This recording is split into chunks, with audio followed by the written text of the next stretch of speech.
तो देखा कि दूध मांगोगे तो खीर देंगे, कश्मीर मांगोगे तो चीर देंगे। अरे ये वाला टॉपिक है, चलो इसी तरह से करो।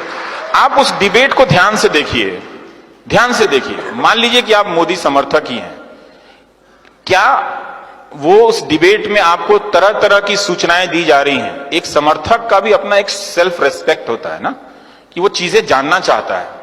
तो क्या वो मीडिया आपको ढंग से बता रहा है, आपका सेल्फ रेस्पेक्ट बढ़ा रहा है? वो दरअसल आपको इंसल्ट करता है रोज कि आप उनके वोटर हैं, आपको गलत बातें बताकर, झूठ बातें बताकर लाल रंग का टांग देगा।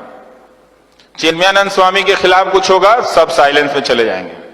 आजम खान के यहां बकरी पे भी केस होगा, घंटों घंटों बहस होने लगेगी। तो वो आपको हमेशा एक अपने पड़ोस के मुसलमान को वो हमेशा दुश्मन के रूप में देखना सिखा रहा है। मैं साफ साफ कहता हूं, और इसको आप नोट कर लीजिए। और ये बात मैं लड़कियों से कहना चाहता हूं कि भाई देख लेना, जो लड़का किसी समाज से नफरत करता हो वो ना अच्छा पति बन सकता है, ना प्रेमी बन सकता है, ना भाई बन सकता है। देख लेना, ऐसे किसी लड़की से, आईटी सेल वाले से शादी मत कर लेना भाई, बता रहा हूं ध्यान से।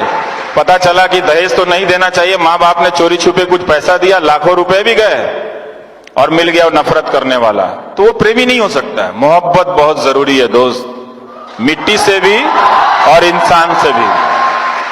ऐसा नहीं हो सकता कि इंसान से मोहब्बत ना करो और कहो कि हम मिट्टी से मोहब्बत करते हैं। हम मिट्टी से मोहब्बत इसलिए करते हैं कि उस मिट्टी में बसने वाले इंसानों से भी मोहब्बत करते हैं। ये बात ध्यान रखिएगा।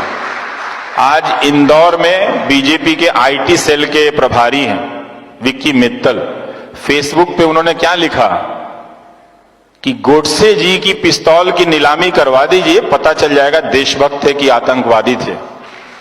हम यहां पर आ गए, गांधी को मारने वाले के लिए ताली बजा के आप हिंदुस्तान नहीं बना सकते, नहीं बना सकते हो आप। जिस देश में गांधी के हत्यारे को देशभक्त कहा जा रहा है, तो गांधी क्या आतंकवादी थे? अब हम यहां पर आ गए हैं, क्या हम आपने उनको वोट दिया तो इसकी सजा इतनी दी जाएगी आपको कि आपको मूर्खों के झुंड में बदल दिया जाएगा? कि एक वोट देने के बदले, आप कितना प्यार करते हैं प्रधानमंत्री को, लेकिन उसके बदले में आपको उस झुंड में बदला जा रहा है कि आप गांधी के हत्यारे को गोडसे जी कहें। थोड़ा सावधान रहिए, हो क्या रहा है इस देश में। और वो फेसबुक पे लिख रहे हैं, ये कभी हुआ था? कभी नहीं हुआ था। क्योंकि ये पॉलिटिक्स, आईटी सेल और मीडिया ये मान के चलता है कि आपने अपनी बुद्धि स्थगित कर दी, आप में बुद्धि नहीं है। मैं नहीं मानता, मैं उनके वोटर को बहुत सम्मान से जानता हूं, मुझे मालूम है कि वो एक अलग तरीके से सोच रहे हैं, लेकिन उनसे, वो चूंकि उनको वोट देते हैं, उनसे बदला नहीं लिया जाना चाहिए। उनको सजा किस बात की दी जा रही है कि उनसे ये कहा जा रहा है, अब चूंकि तुम उनको वोट देते हो, तुम अब मुसलमानों से नफरत करने लगे हो, तो चलो अब गोडसे को भी गोडसे जी बोलो। फिर मालूम नहीं अगली बार अब आपसे क्या कराएंगे, आपके हाथ में बम दे देंगे, कहेंगे जाके फट जाओ कहीं पे, तुम नौकरी मत मांगो। ये मत कीजिएगा, ये मत कीजिएगा। ये शर्म की बात है कि हमारे देश में गांधी की हत्या हुई, और ये उससे भी ज्यादा शर्म की बात है कि एक राजनीतिक दल का कार्यकर्ता फेसबुक पे लिख रहा है गोडसे जी कि पिस्तौल नीलामी कीजिए तो खरीदने वाले लोग आ जाएंगे और उसके 2 करोड़ दे के साबित हो जाएगा देशभक्त थे। गांधी की लाठी की कोई कीमत नहीं है दोस्तों, कोई कीमत नहीं है उनकी लाठी की। उस लाठी को उन्होंने कभी किसी पे नहीं चलाई, तो ये मत होने देना। हालांकि अब देर हो चुकी है, अब तुम्हारे पास करने के लिए कुछ है नहीं, फिर भी बता रहा हूं कि आपको एक रोबोट में बदल दिया गया है, गलत सूचनाओं से भर के। अब आपसे सिर्फ 2 ही काम लिए जाएंगे, समुदाय के नाम पे, धर्म के नाम पे आपको एक झुंड में बदला जाएगा कि आप जाओ उसको मार आओ, पहलू खान को, या फिर आप सुबोध कुमार सिंह को मार के आओ।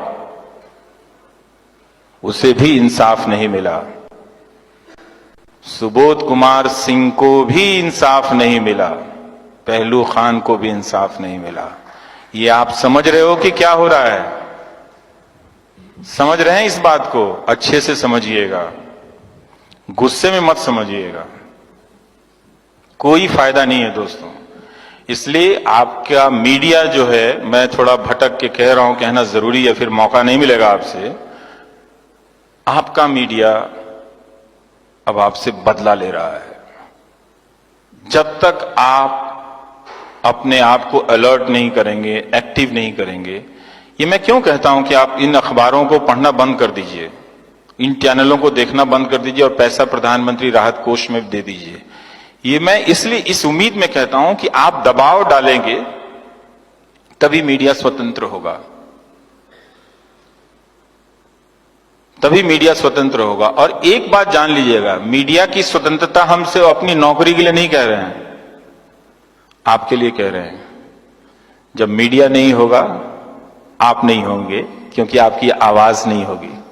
आप 4 दिन के लिए अपने कमरे में बंद कर लो घर को, बोलो नहीं।